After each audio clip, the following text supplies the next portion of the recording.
Des entretiens entre le président de la République et son homologue turc, c'était aujourd'hui à Istanbul, où les deux hommes vont participer demain au troisième sommet du partenariat Turquie-Afrique.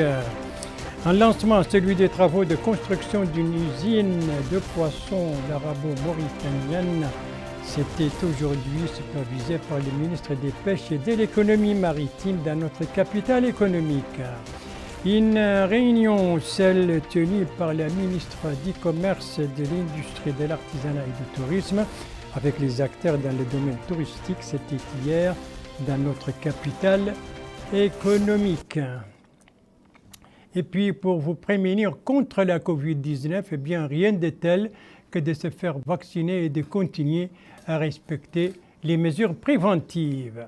Voilà donc pour les principaux titres de votre journal et c'est parti, mesdames, mesdemoiselles, messieurs, bonsoir et bienvenue à votre 22h de ce vendredi 17 décembre 2021. 22h que nous commençons par la diplomatie à Istanbul en Turquie avec la visite du président de la République là-bas, M. Mohamed El-Cheikh El-Razouani, qui a rencontré aujourd'hui au palais présidentiel le président turc Recep Tayyip Erdogan, des entretiens qui ont porté donc sur les relations bilatérales entre les deux pays frères et les voies et moyens pour les renforcer, les développer encore davantage. Des entretiens qui se sont déroulés en présence côté mauritanien du ministre secrétaire général de la présidence de la République, du ministre des Affaires étrangères, de la coopération et des Mauritaniens de l'extérieur, du directeur du cabinet du président de la République et de l'ambassadeur des Mauritaniens en Turquie. Et côté turc, il y avait le ministre des Affaires étrangères et de la coopération,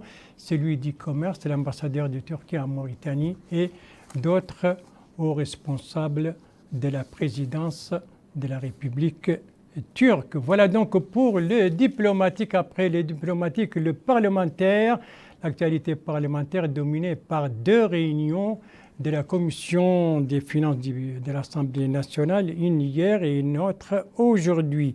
Celle d'hier était consacrée à l'examen du budget du ministère de la Défense nationale pour l'exercice 2022, un budget qui se chiffre à 8 330 506 970 MRU, un budget dont les grandes lignes ont été présentées devant la commission par le ministre de la Défense nationale.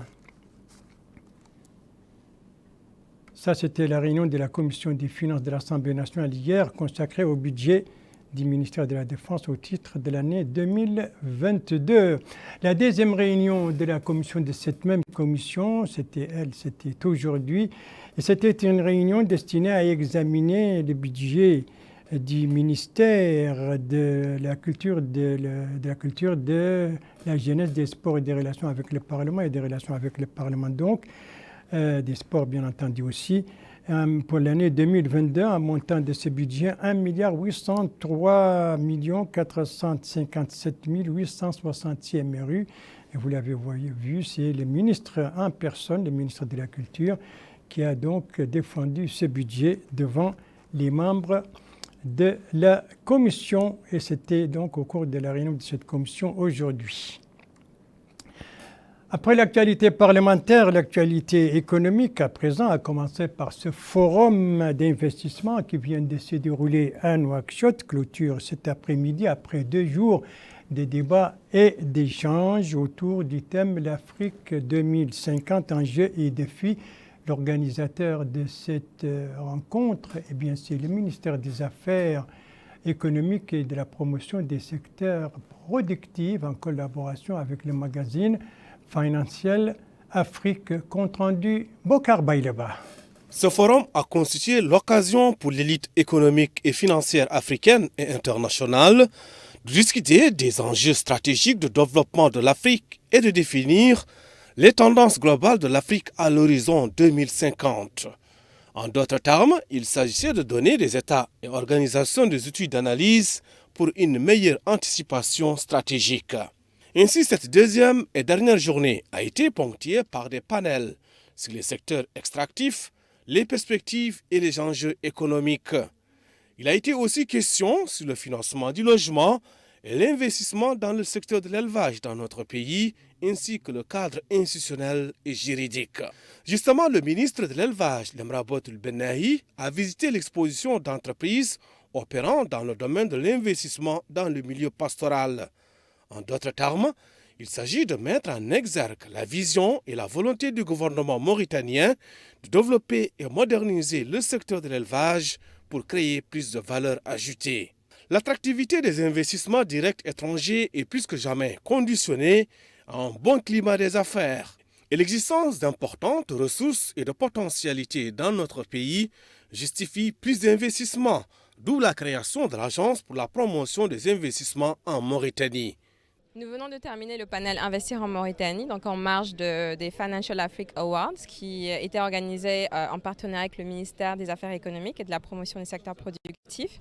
Donc c'est un panel très intéressant, donc c'est important que la PIM y soit. Donc nous avons parlé du climat des affaires, nous avons parlé du plan d'action de l'agence et surtout du fait que justement pour attirer les investisseurs, c'est important de rassurer.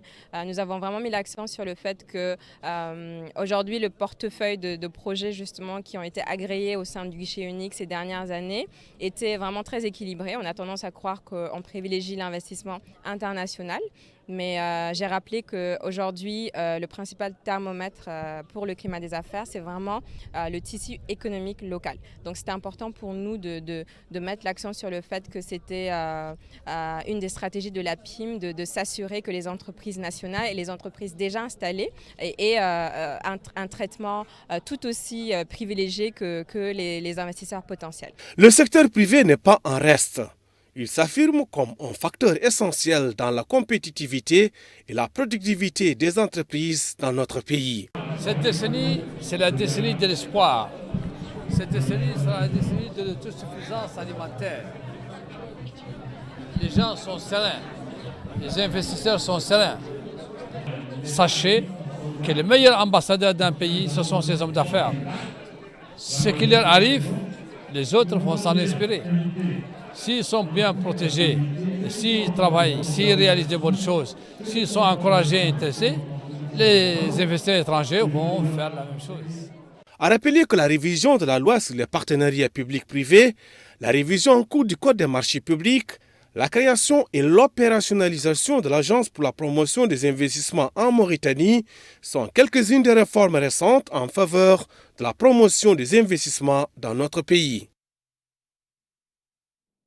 Voilà pour ce forum donc qui vient de se tenir à Nouakchott pendant 2 jours sous les thèmes l'Afrique 2050, enjeux et défis. Et il faut rappeler que c'était un forum qui était placé sous le patronage du président de la République, M. Mohamed Ould Cheikh El Ghazouani. Le coup d'envoi de ce forum, c'était hier, donné par le ministre des Affaires économiques et de la promotion des secteurs productifs.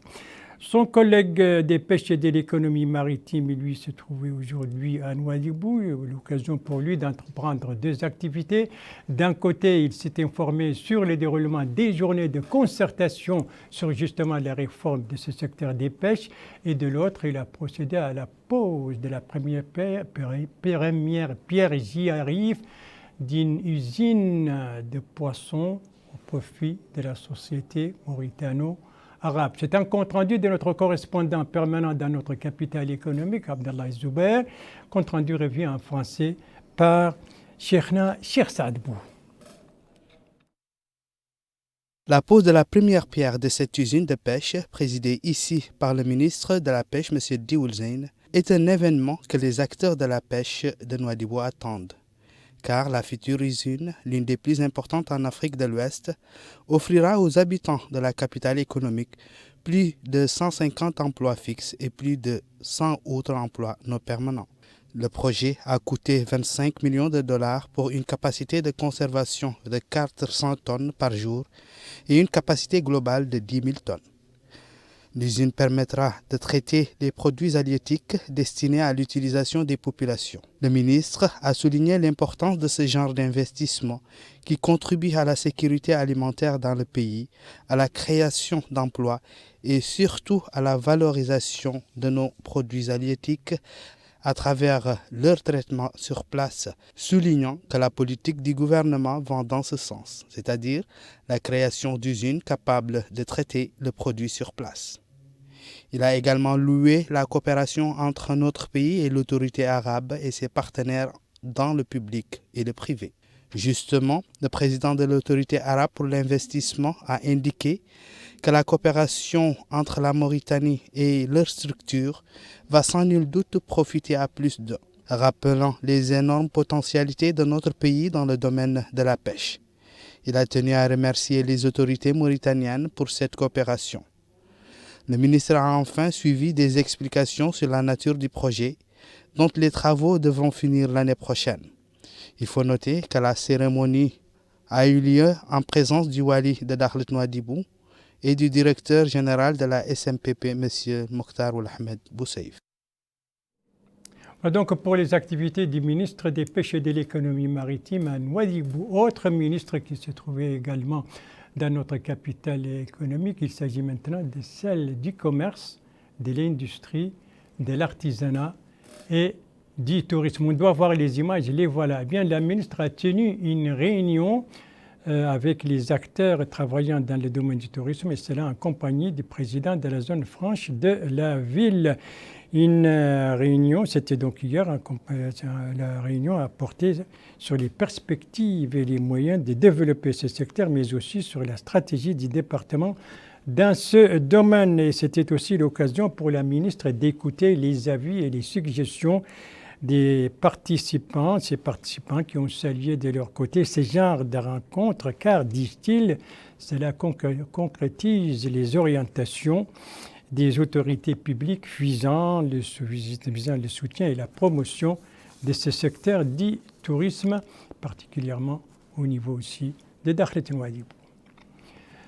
Un anniversaire dans ce journal, celui de la faculté des sciences économiques et juridiques, une faculté qui vient de souffler ses 40 bougies. Reportage sur cette cérémonie de commémoration d'anniversaire avec Abdoul Ademba. Les 40 années de la création de la faculté des sciences juridiques et économiques ont été commémorées. Cette cérémonie qui s'est tenue en présence du secrétaire général du ministère de l'Enseignement supérieur et de la Recherche scientifique et du président de l'Université de Nouakchott Al-Asriya avait pour thème 40 glorieuses années de formation et de qualification professionnelle. En plus de la direction de cette faculté, cette cérémonie a enregistré la participation du corps professoral et des étudiants. La faculté des sciences juridiques et économiques comptait en 1981 que 223 étudiants et 7 enseignants. Elle n'est disposée que de 14 salles et d'un amphithéâtre d'une capacité de 200 places. L'offre de formation était très limitée et se résumait à des maîtrises en droit et en économie.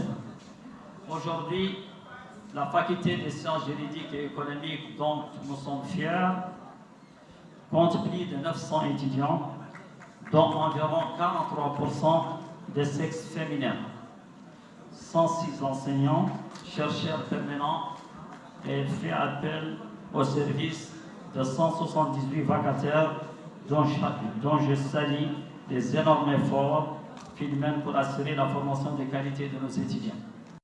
S'exprimant au nom du corps professoral de cette faculté, Sidi Mohamed Ould Sidibé a mis en avant lors de son allocution l'importance de l'enseignement supérieur dans le cadre de la formation des étudiants et sa contribution à l'éducation d'une nation et l'évolution d'un État démocratique. Au cours de cette cérémonie, un documentaire retraçant le cheminement de cette faculté a été diffusé. Des diplômes ont aussi été décernés à des membres du corps professoral, des travailleurs au sein de cette faculté et des représentants des syndicats d'étudiants.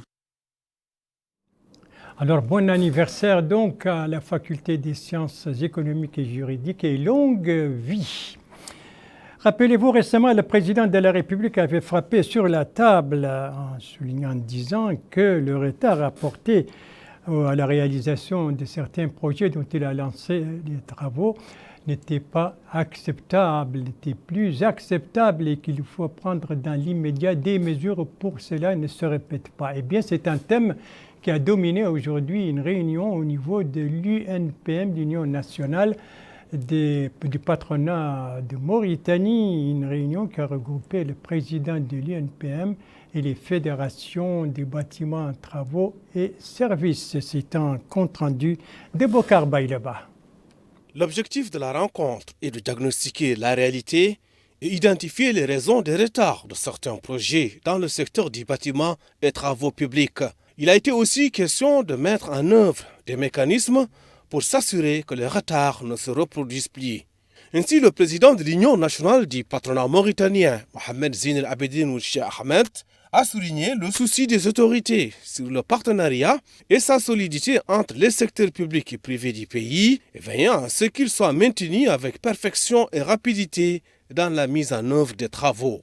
Il a souligné la nécessité de respecter les délais de mise en œuvre des projets et le respect des termes des contrats et l'importance de constituer un comité permanent pour assurer le suivi et l'exécution des projets. Pour rappel, le secteur des bâtiments et travaux publics est l'un des piliers de la croissance économique, car il apporte une contribution significative au produit intérieur brut, à la création d'emplois, à l'attractivité d'investissement et la construction d'infrastructures soutenant les services de base.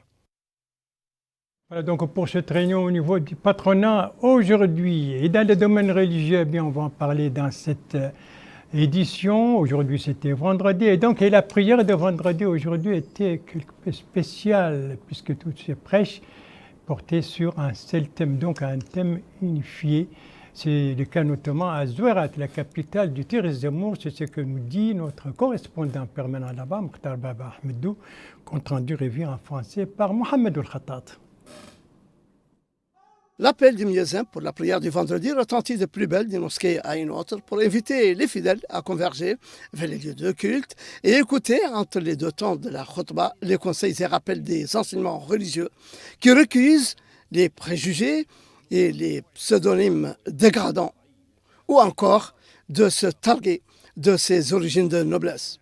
L'imam de la mosquée Radouane à Zouerat, M. Douhoul Abdelrahman, a martelé qu'il n'est de vanité d'un individu sur un autre que dans l'adoration du Créateur Tout-Puissant, ni de valeur ni de dignité que par la force de la foi.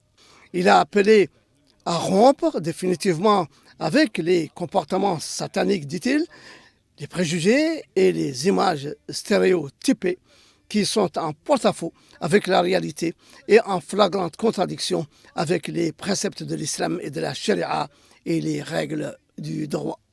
L'imam de la mosquée de Radouane a indiqué que notre Créateur ne nous a pas demandé notre avis ni sur nos couleurs, ni sur nos sortes de créations, et que nul n'a d'intérêt dans cela. L'islam ne prenant en considération qu'un seul critère, qui est notre degré d'adoration de notre Créateur et nos bonnes actions. Il convient de noter que les khutbas des imams des mosquées au Tir Zemour, à travers ces trois muqata'a qui étaient unifiés dans leur sujet, ont insisté sur la retenue dans le verbe, notamment le dénigrement par les pseudonymes qui sont contraires et interdits par l'islam. Le directeur régional des affaires islamiques de l'enseignement originel au Tir Zemour, M. Mohamed Ahmed Ali, a indiqué que cette khutba unifiée est l'expression d'une fatwa venue en temps opportun, car il décline le verdict de la charia dans le désir de se faire valoir de ses origines de noblesse, ainsi que le dénigrement sous pseudonyme qui sont interdits par la charia. Elle a été, dit-il, distribuée dans les 32 mosquées où est accomplie la prière du vendredi, dont 28 à Zouerat, 3 à Avderk et 1 à Bir Mougrain. Ainsi aura été accomplie la prière de ce vendredi, libérant les fidèles pour vaquer à leurs occupations, sans doute se promettant d'appliquer le hadith qui dit que celui qui croit en Allah et au jour dernier dise du bien ou qui se taise. Voilà donc pour la prière de vendredi dont les prêches au niveau du Tir Zemour, c'est ce qu'on vient de voir dans l'élément donc, ont été unifiés. Merci de suivre les JTF de Mauritanie à la suite du journal avec 2 étapes à l'intérieur du pays, mais aussi avec la page médicale consacrée à la Covid-19. Première étape donc à l'intérieur du pays, Magama, au Gorgol Magama, dont le collège dispose désormais d'une extension toute neuve et un bâtiment qui vient d'être inauguré. C'était précisément hier. Dans quel cadre se situe cette cérémonie d'inauguration? C'est ce que nous dit notre correspondant permanent là-bas, Mohamed Ali Saleh. Compte rendu revient en français par Nadia Jekani. L'objectif de cet atelier, qui a son dernier jour, était de sensibiliser et former les magistrats, leurs assistants et autres divers acteurs de la scène judiciaire du pays sur les questions liées au mécanisme de contrôle des biens saisis et aux moyens d'en disposer. Un atelier qui a duré 4 jours et qui, selon les participants, vient à point nommé car mettant en place un bureau de gestion des avoirs gelés. Cet intervenant à qui nous avons tendu le micro explique que c'est une avancée dans la lutte contre la corruption, le détournement de fonds publics, le blanchiment d'argent, le financement du terrorisme et le trafic de la drogue. Idem pour cet autre qui affirme que l'atelier a permis de produire des synthèses qui vont contribuer à faire comprendre et simplifier les procédures et à développer et améliorer la performance des organismes opérant dans ce domaine. Les magistrats et auxiliaires de justice qui ont participé à cette rencontre ont remercié le ministère de la Justice et le Programme des Nations Unies pour le développement PNUD pour la tenue de cet atelier de formation qui leur permet entre autres de renforcer leurs connaissances en matière de gestion des biens gelés, saisis et confisqués et dans le recouvrement des avoirs d'origine criminelle. Il est à noter que la mise en place du bureau de gestion des avoirs gelés, saisis ou confisqués et le renforcement de ses capacités opérationnelles découle d'une volonté politique de mettre fin à l'impunité sous toutes ses formes. Voilà, et ça c'était un atelier donc qui vient de se tenir à Kifa, un atelier organisé à l'intention des magistrats, et ça c'était la voix bien entendu de Cheikhna. Cheikh Saadbou, on va retrouver maintenant, et cette fois je l'espère c'est la bonne Nadia Jekani qui va nous parler de cette nouvelle extension qui a été construite pour le collège de Makama au Gorgol, une nouvelle extension qui vient d'être inaugurée, c'était précisément hier, et maintenant c'est Nadia Jekani. La cérémonie d'inauguration et d'extension du collège de la Mourata de Makama s'inscrit dans le cadre de la coopération fructueuse entre la Mauritanie et le Japon. Cette extension comprend la construction de 6 salles de classe qui seront équipées en matériel scolaire par la commune de Makama. Au cours de la cérémonie, le conseiller des affaires politiques et sociales du Wali du Gorgol, M. Mohamed Valou Lebat, a loué la coopération fructueuse entre les deux pays qui touche plusieurs domaines. De son côté, l'ambassadeur du Japon dans notre pays, M. Norio Ehara, a indiqué que les relations mauritano-japonaises sont profondément enracinées dans l'histoire, notant qu'elle s'inscrit dans le cadre du renforcement de cette coopération. Il a déclaré que l'éducation et la formation des ressources humaines permettront d'atteindre le développement et de lutter contre la pauvreté. S'exprimant à cette occasion, le maire de Makama a déclaré: cette réalisation mise en place les conditions permettant au corps d'enseignants d'accomplir leurs devoirs convenablement, certes, et aussi le maintien des élèves à l'école. Je pense qu'il n'est pas nécessaire d'étaler ici l'impact de votre action sur la paix et la cohésion, le développement social de nos populations. Importe de souligner que les interventions de la direction du collège, les représentants de la jeunesse, les parents d'élèves ont loué cette réalisation qui était l'une des revendications principales des populations et de la famille pédagogique de la Mourata. L'événement a été clôturé par des spectacles et des sketchs qui revisitent le patrimoine culturel, mettent en exergue la spécificité de la région.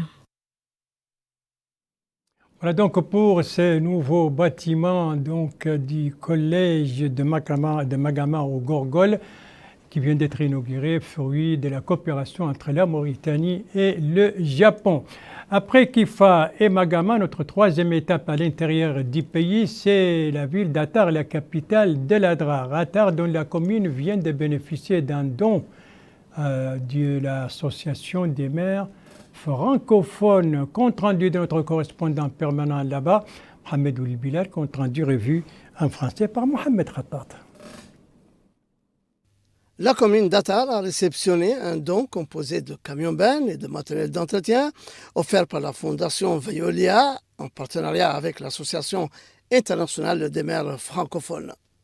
Ce don permettra à la mairie d'Attar de faciliter le processus de collecte et d'améliorer son service de gestion des déchets déjà mis en œuvre par des triporteurs. Prononçant un mot pour la circonstance, le hakim d'Attar, M. Mohamed Ahmed El-Cheikhna, a déclaré que ce généreux don de la Fondation Veolia, en étroite collaboration avec l'Association internationale des maires francophones, est une action louable et bienvenue pour laquelle, dit-il, nous les remercions, surtout que ce n'est qu'une partie de l'appui technique dont d'autres volets suivront, dit-il sous peu.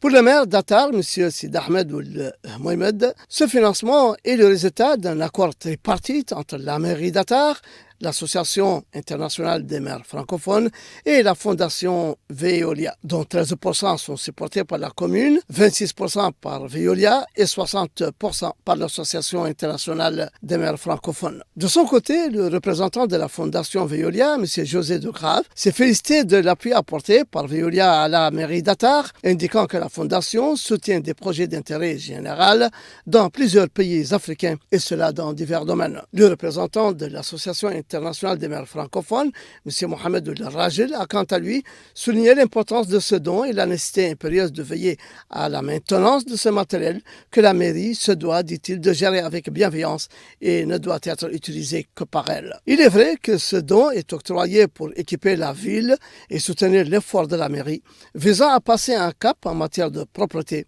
et de gestion des déchets. Voilà donc pour ce don pour la commune d'Attar, don de l'Association des maires francophones, avec l'organisation française FOI. Et venons-en maintenant à notre page médicale pour terminer ce journal. Page médicale bien entendu consacrée à l'évolution de la pandémie de la Covid-19 durant les dernières 24 heures. Très bonne nouvelle. Pas de décès et 41 guérisons, mais malheureusement 26 nouvelles infections de la Covid-19. Vous voyez donc les chiffres. Ça, c'est le cumul de tous ces cas depuis le début de la pandémie. 39 990 cas positifs depuis le début de la pandémie, dont 38 670 guérisons et malheureusement 852 décès. Voilà, c'est sur cela que se termine ce journal. Merci à vous, madame, mademoiselle, monsieur, de l'avoir suivi. Merci bien entendu aux équipes rédaction et les techniques qui ont participé à sa conception. Je vous en rappelle les principales informations.